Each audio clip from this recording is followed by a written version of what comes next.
In ancient Greek mythology, there is a story called Phaethon and the Sun.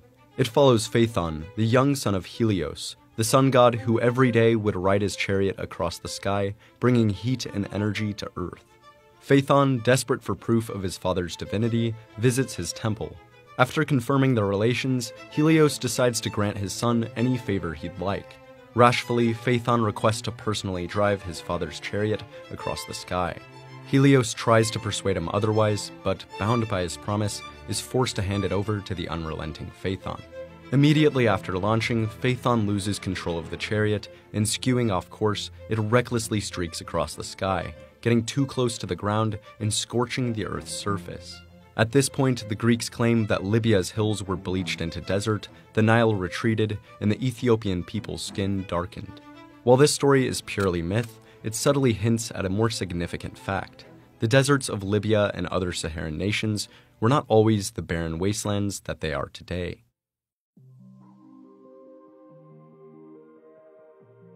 Earth is an incredibly dynamic planet, more than many of us may think.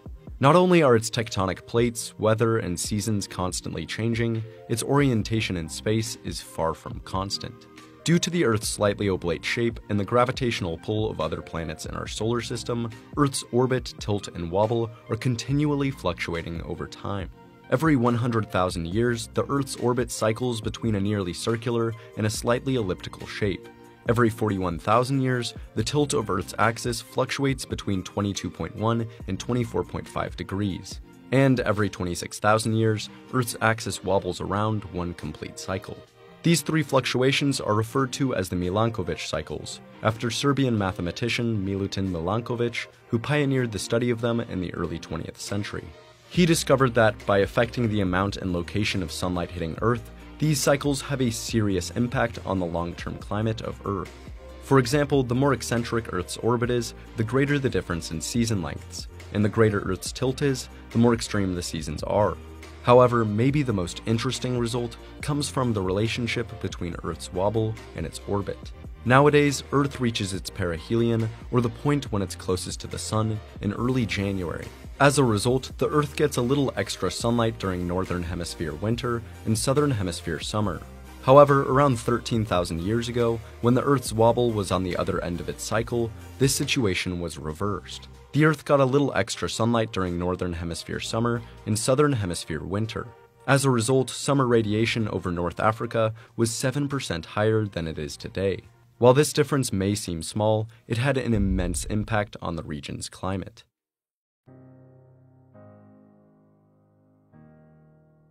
With more energy hitting the surface, air got hotter and rose higher, creating a low-pressure zone and in turn a convection that drew moist air in from the surrounding Atlantic. This moist air then rose and cooled down, condensing into rain clouds that showered over the Sahara. Climate models have revealed that this process increased North African rainfall by between 17 and 50% compared to today. This increased rainfall allowed for more vegetation growth along the coasts and southern edges of the Sahara. And vegetation, which is darker than sand and therefore absorbs more energy, plus helps transfer underground moisture into the atmosphere through transpiration, in turn generated more rainfall. More rainfall allowed for more plant life, creating a positive feedback loop that ultimately spread vegetation across North Africa. Meanwhile, this extra rainfall began accumulating in the region's geographic depressions to form lakes. Some of these were enormous, including Lakes Megaphazon and Anet in modern-day Libya and Algeria, and Lake Megachad, which once covered 360,000 square kilometers, making it the largest freshwater lake in the world at the time and slightly smaller than the Caspian Sea today. These lakes, along with now non-existent river networks, trapped water in the Sahara's interior, allowing for vegetation to be sustained year-round. As a result, nearly the entire Sahara Desert was turned into a lush green region, all just 10,000 years ago. And while this may seem hard to believe, there are loads of evidence to support it. All across the Sahara, in places where there is now nothing but sand and rock, art from ancient peoples reveal highly detailed scenes of gazelles, elephants, rhinos, hippos, giraffes, and other animals.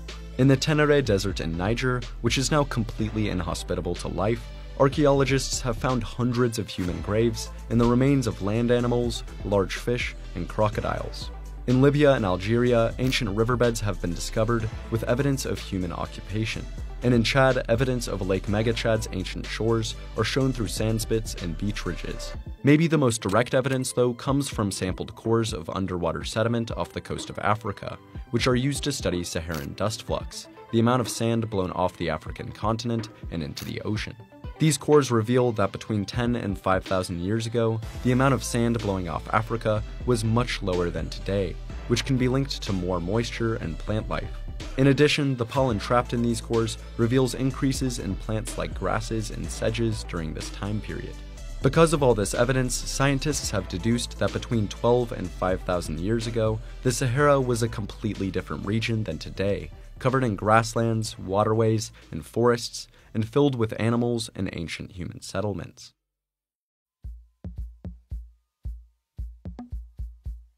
However, starting around 6,000 years ago, this green world quickly receded away. With the orbital cycles reversing, the same feedback loop that made the Sahara green quickly transformed it into the wasteland we know today.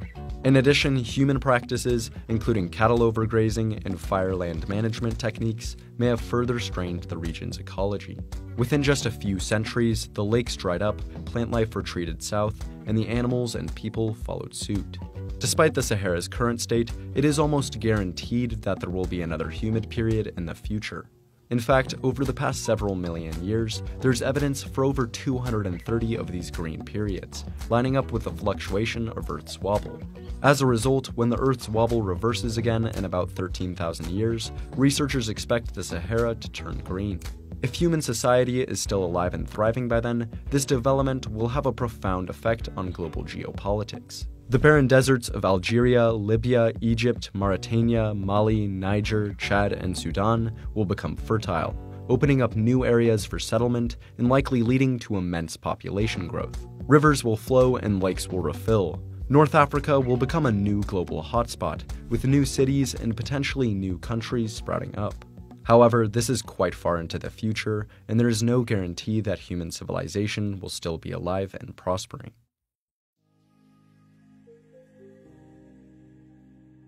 To overcome this time hindrance, researchers have theorized ways to artificially green the Sahara, potentially even within the next few centuries. The first is actually already happening.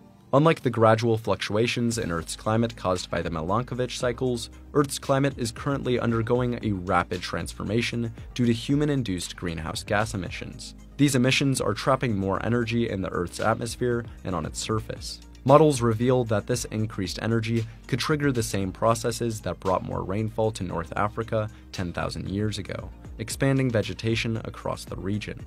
And while this is admittedly exciting, heating up the entire Earth for more plants in the Sahara is probably not the best idea. There are other, less harmful ways to achieve the same goal, and maybe the most promising would actually help fight climate change in the process. Models showed that by installing large-scale solar and wind farms in the Sahara, which increase surface roughness and make the terrain darker, more energy would be absorbed and precipitation would rise. In the near future, we could take advantage of this, simultaneously harvesting renewable energy while triggering the positive feedback loop and bringing back the green Sahara. If you enjoyed this video, it would be amazing if you like and subscribe to Futurology for more videos very similar to this one. Thanks for watching, and see you next time.